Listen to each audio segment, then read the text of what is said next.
Hi hello வணக்கம். மகாராஷ்டிராவில் குறைந்தது 28 தொகுதிகளை பாஜக இழக்கும் என்று தேர்தலுக்கு பிந்தைய கருத்து கணிப்பு வெளியாகி உள்ளது. மகாராஷ்டிரா மாநிலத்தில் மக்களவை தேர்தலுக்கான வாக்குப்பதிவுகள் முழுமையாக நிறைவடைந்து உள்ளன. அம்மாநிலத்தில் கிராமப்புற மக்கள் தொகை என்பது 55% உள்ளது. நகர்ப்புற மக்கள் தொகை என்பது 45% உள்ளது. இந்த மாநிலத்தில் சிவசேனா, தேசியவாத காங்கிரஸ், பாஜக, காங்கிரஸ் ஆகிய கட்சிகள் வலுவாகவே உள்ளன. ஆனால் இந்த தேர்தல் களத்தில் சிவசேனாவும் தேசியவாத காங்கிரஸ் கட்சியும் இரண்டாக உடைந்து தேர்தலை சந்தித்திருக்கின்றன.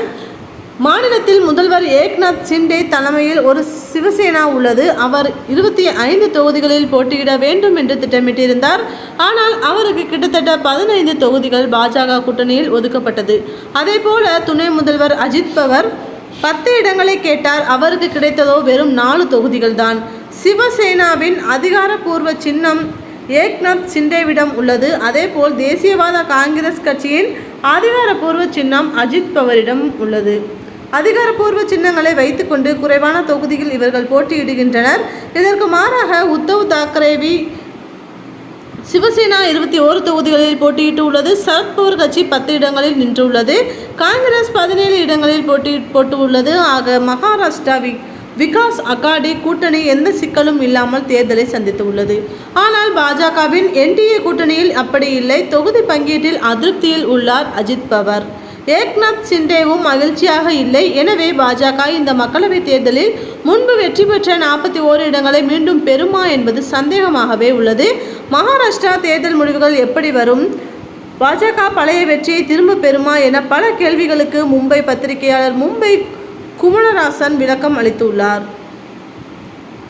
அவர் மகாராஷ்டிரா தேர்தல் முடிவுகள் பற்றி பேசுகையில், இந்த தேர்தல் இந்திய அரசியலில் மாற்றத்தை உண்டாக்கப் போகின்ற தேர்தல். ஏன் அப்படி சொல்கிறேன் என்றால், மகாராஷ்டிராவில் தேர்தல் முடிவுகள் எப்படி வரப்போகிறதோ அதே முடிவுதான் மத்தியிலும் ஏற்படும். ஆக மத்தியில் ஆட்சி மாற்றத்தை முடிவு செய்ய உள்ளது மகாராஷ்டிரா தான்.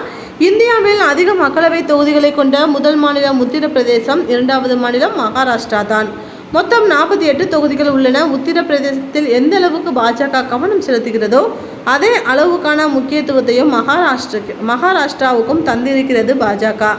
கடந்த 2019 மகாராஷ்டிராவில் 41 தொகுதிகளை பாஜக வென்றது. மீண்டும் அது இந்த தேர்தலில் தாக்க வேண்டிய கட்டாயம் பாஜகவுக்கு உள்ளது. இதைவிட அதிக தொகுதிகளை பெற்றால்தான் பாஜகவின் செல்வாக்கு வலுப்பெறும் என்ற நிர்பந்தம் வேறு அவர்களுக்கு இருக்கிறது.